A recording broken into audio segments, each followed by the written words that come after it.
बिस्मिल्लाहिर्रहमानिर्रहीम। उम्मीद वासक हूँ कि अब फजल खुदावंद आलम खैरियत से होंगे। नाज़रीन, आज की वीडियो में हम जानेंगे कि मस्जिदुल हराम और मस्जिद नबवी का डिज़ाइन किसने, कब और कैसे तैयार किया। ये सब जानने के लिए हमारे साथ रहिए। वीडियो शुरू करने से पहले आपसे गुजारिश है कि अगर आप हमारे चैनल पर पहली बार हैं तो वीडियो को लाइक और शेयर करें और साथ में चैनल को भी सब्सक्राइब करें। शुक्रिया। वो एक मिस्री इंजीनियर और आर्किटेक्ट था जिसने ज़ाहिरी और दुनियावी बूदोबाश से दूर और नामालूम रहने को तरजीह दी। वो मिस्र की तारीख का सबसे कम उम्र शख्स था जिसने हाई स्कूल सर्टिफिकेट हासिल किया। फिर रॉयल स्कूल ऑफ इंजीनियरिंग का सबसे कम उम्र तालिब इल्म जिसने वहाँ से ग्रेजुएशन की डिग्री ली। फिर सबसे कम उम्र तालिब इल्म जिसको यूरोप में इस्लामी आर्किटेक्चर में डॉक्टरेट की 3 डिग्रियाँ लेने के लिए भेजा गया। इसके अलावा सबसे कम उम्र नौजवान था जिसने बादशाह से नाइल स्कार्फ और आयरन का खिताब हासिल किया। वो पहला इंजीनियर था जिसने हरमैन शरीफैन के तोसी मंसूबे की तामीर और अमल दरामद के लिए इख्तियारात संभाले। इसने शाफात और बिन लादेन कंपनी के बार बार इसरार के बावजूद इंजीनियरिंग डिज़ाइन और आर्किटेक्चरल निगरानी के लिए किसी किस्म का मुआवजा लेने से इनकार कर दिया और कहा कि मैं 2 मुकद्दस मसाजिद के कामों के लिए क्यों मुआवजा लूँ और क़यामत के दिन अल्लाह ताला का कैसे सामना करूँगा। इसने 44 साल की उम्र में शादी की और इसकी बीवी ने बेटे को जन्म दिया और ज़िंदगी के बाद इंतकाल कर दी। इसकी वफ़ात के बाद वो तादम इबादत इलाही में मसरूफ़ रहा। इसकी उम्र 100 साल से ज़ायद थी और दुनिया और मीडिया के चकाचौंध से हटकर गुमनाम रहकर हरमैन शरीफैन की खिदमत की। इस अजीम आदमी की हरमैन शरीफैन में नस्ब किए गए सफ़ेद पत्थर के असूल की भी बड़ी दिलचस्प कहानी है।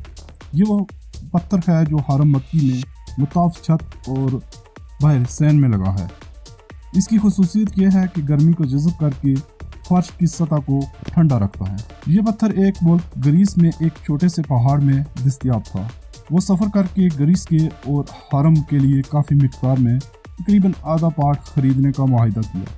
मुआहिदे पर दस्तखत करके वो वापस मक्का लौटे और सफ़ेद पत्थर स्टॉक में आ गया और मक्का हरम में पत्थर की तनसीब का काम शुरू कर दिया गया। 15 साल बाद सऊदी अरब ने ऐसा ही पत्थर मस्जिद नबवी में नस्ब करने का फैसला किया। इंजीनियर मोहम्मद कमाल को जब बादशाह ने मस्जिद नबवी में वैसा ही मार्बल लगाने को कहा तो वो बहुत परेशान हुआ क्योंकि कुराए अर्ज पर वाहिद जगह ग्रीस ही थी जहाँ ये पत्थर दस्तयाब था, जो कि आधा पहाड़ तो वो पहले ही खरीद चुके थे। इंजीनियर मोहम्मद कमाल बताते हैं कि वो ग्रीस में इस कंपनी के चीफ एग्जीक्यूटिव के पास गए, इसे मिले और मार्बल की बकाया मिकदार जो बच गई थी इसके बारे में पूछा। तो चीफ एग्जीक्यूटिव ने बताया कि वो मार्बल तो हमने आपके जाने के बाद ही फरोख्त कर दिया था। अब तो 15 साल हो गए हैं। कमाल बहुत अफसरदा हुआ और मीटिंग अधूरी छोड़कर चलने लगा। जब वो वापस जाने लगा तो ऑफिस सेक्रेटरी से मिला और गुजारिश की कि मुझे इस शख्स का अता पता बताओ जिसने बकाया तमाम मार्बल की मिकदार खरीदी है। तो इसने कहा पुराना रिकॉर्ड तलाश करना बहुत मुश्किल है, लेकिन मुझे अपना फ़ोन नंबर दे दीजिए, मैं तलाश करने की कोशिश करती हूँ। इसने अपना नंबर और होटल का पता दिया और अगले दिन आने का वादा करके चले गए। दफ्तर छोड़ने से पहले कमाल ने सोचा कि मुझे क्या ज़रूरत है कि किसने खरीदा, अल्लाह खुद ही बंदोबस्त कर देगा। अगले दिन एयरपोर्ट जाने से चंद घंटे कबल मुझे टेलीफोन कॉल आई कि मुझे मार्बल के खरीदार का एड्रेस मिल गया है।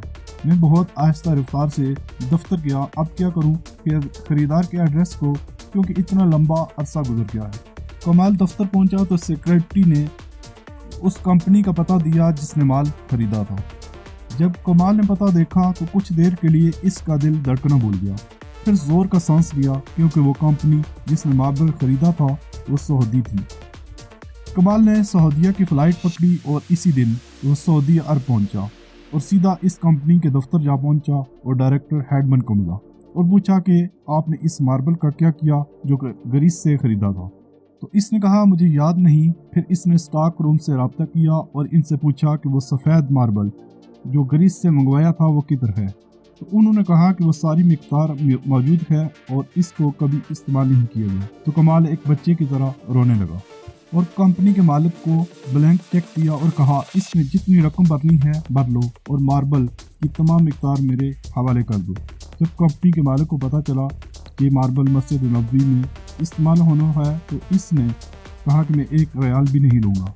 अल्लाह ने ये मार्बल मुझसे ख़रीद कराया और फिर मैं भूल गया कि इसका मतलब यही था कि मार्बल मस्जिद नबवी शरीफ में इस्तेमाल होना था। اللہ تعالیٰ انجینئر محمد کمال کو جنت الفردوس میں جگہ عطا فرمائے اور ان کے درجات بلند فرمائے، آمین۔